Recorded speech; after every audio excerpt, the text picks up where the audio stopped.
Dans ce TP, nous devions identifier la nature des acides A et B, soit fumariques, soit maléiques. Tout d'abord, grâce au document, nous savions que l'acide fumarique était moins soluble dans l'eau à 25 degrés que l'acide maléique, 6,3 g par litre pour le premier et 680 g par litre pour le deuxième. De plus, l'acide fumarique a une température de fusion de 287 degrés.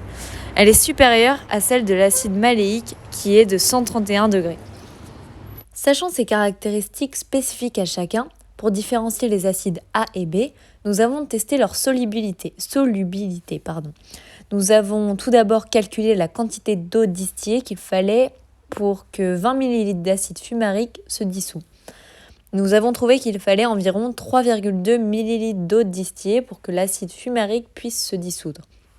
Il faut donc mettre environ moins de 3,2 ml d'eau distillée dans les tubes à essai pour que l'acide maléique puisse se dissoudre et pour que l'acide fumarique ne puisse pas se dissoudre. Ensuite, nous avons réalisé l'expérience. Nous avons donc mis moins de 3,2 ml d'eau distillée dans 2 tubes à essai.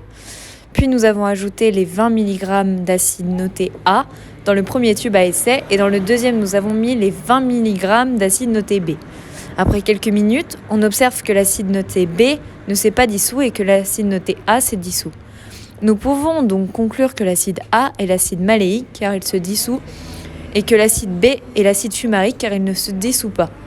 Mais pourquoi l'acide maléique est beaucoup plus soluble que l'acide fumarique ? Tout d'abord, l'acide maléique est un isomère Z et un de ses atomes d'hydrogène est lié à un atome d'oxygène qui est plus électronégatif que lui et qui a 2 doublés non liants. Il forme une liaison hydrogène. Mais comme cette liaison se fait entre 2 atomes d'une même molécule, on appelle liaison intramoléculaire. Au contraire, l'acide fumarique est un isomère E et ces atomes d'hydrogène forment des liaisons avec d'autres atomes plus électronégatifs que lui. Comme cette liaison hydrogène se fait entre 2 atomes de molécules différentes, on l'appelle liaison intermoléculaire. C'est pour cela que l'acide maléique est plus soluble que l'acide fumarique. Pour la deuxième expérience, nous devions séparer les acides A et B dans le mélange noté M'.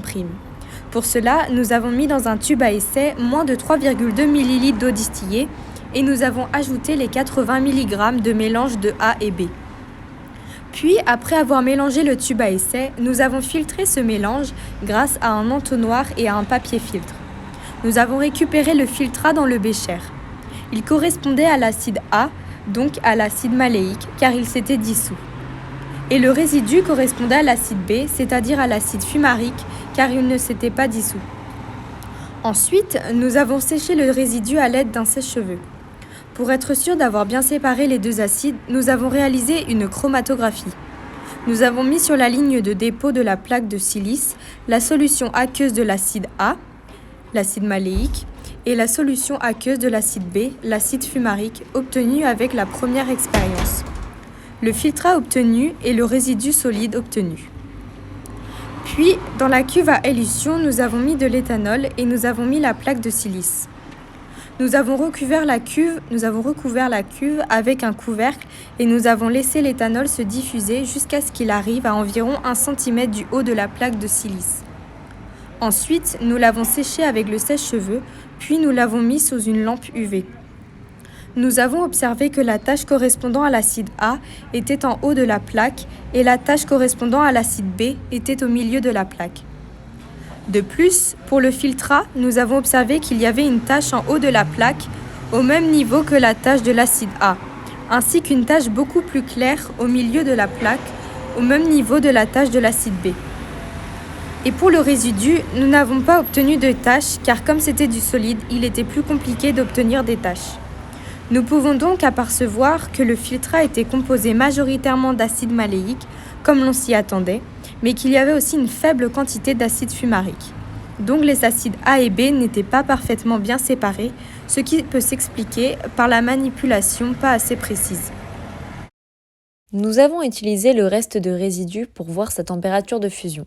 Nous avons donc placé le solide sur le banc au flair, puis nous avons déplacé le solide à l'aide du curseur. On observe que le solide ne fusionnait pas, même au bout du banc au flair. Cela nous montre bien que le résidu était de l'acide fumarique, car celui-ci a une température de fusion de 287 degrés. Or, le banc au flair ne monte que jusqu'à une température de 260 degrés. Pour la troisième expérience, nous devions identifier une solution aqueuse d'un des acides notés C et une solution aqueuse d'un des acides notés D. Pour cela, nous avons fait une chromatographie. Nous avons mis sur la ligne de dépôt de la plaque de silice la solution aqueuse notée C et la solution aqueuse notée D. Puis dans la cuve à élution, nous avons mis de l'éthanol et nous avons mis la plaque de silice. Nous l'avons recouverte d'un couvercle et nous avons laissé l'éthanol se diffuser. Mais à cause du manque de temps, nous n'avons pas laissé assez l'éthanol se diffuser jusqu'en haut de la plaque. Donc lorsque nous l'avons mis sous la lampe UV, nous avons observé que les taches n'étaient pas montées jusqu'en haut de la plaque. Nous n'avons donc pas pu identifier les solutions aqueuses C et D.